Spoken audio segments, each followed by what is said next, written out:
Ueda.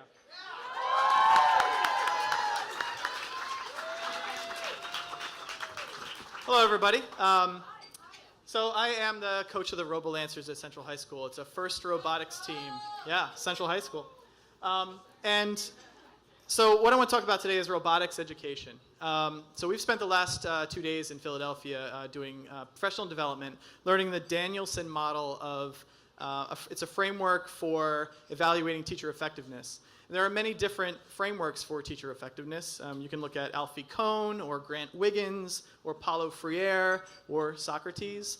But the gist of all of them is that this question: if we want to develop students into self-motivated, self-directed, reflective, thoughtful, brilliant, powerful citizens in a democratic society, then we need to rethink how we do education.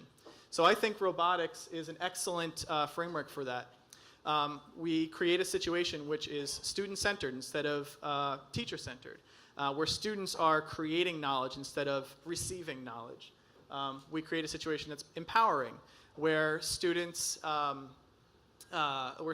given the power to, they believe that they can do anything that they want to do. And we have very high standards. Students have to create robots. I mean, it's amazing. Instead of being the goal of getting an A on a test or doing well in SATs, the goal is to conquer the world. And the fourth one is to create a passion for learning and motivation. So I believe that robotics is an excellent platform for this kind of vision for education. So I want you to all imagine our program. We have 130 students that come 3 days a week. We have 3 teams, one varsity team, it's an FRC team, and then 2 JV teams. They're called FTC teams. And each of those teams have team leaders that work on them. We have an elected executive committee of students that run the team. We have subgroups that are mechanical, electrical, programming, marketing, a CAD subgroup to do solid modeling, parametric solid modeling. It's very true. And we have a budget. Our smaller teams, the JV team, spends about $1,000 a year, and the larger varsity team spends about $10,000 a year. In total, we spend about $20,000 on materials, robotics parts, and tools. And in addition to that, we raise between $5,000 and $30,000 for traveling to national robotics competitions. So we have a lot of sponsors that we couldn't do this without. In fact, last year we raised $40,000 in 7 days so that we could go to a national championship. Yeah, it was very cool. But our students do lots of things. They create videos for marketing uses. They propose fundraisers, like a pancake fundraiser that we run at Applebee's. They come up with mechanical designs and the rationale behind those designs. We do a lot of CAD design.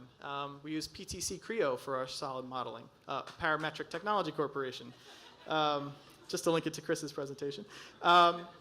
We do a lot of presentations, like professional presentations. We were at the Rockwell Automation Fair at the Convention Center in Philadelphia last year.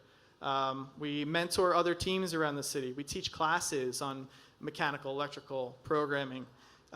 We host major events. Has anyone here ever heard of the Philly Robotics Expo? It's awesome.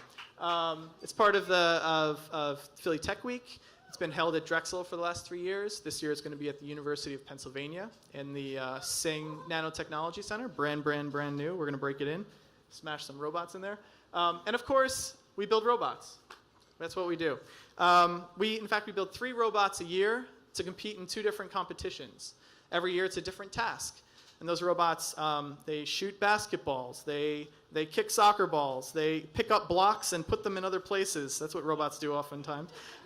They shoot frisbees 26 feet to a target 8 feet in the air. They have sensors, they have encoders, they have pneumatically controlled shifting gearboxes. It is unbelievable what the students can do and the tools that they use to accomplish the tasks that we put out for them. So I believe that education can be done differently. I think that it must be done differently, and I think that as a community, we can come together to support this kind of work, so that together we could all create a future full of powerful young citizens.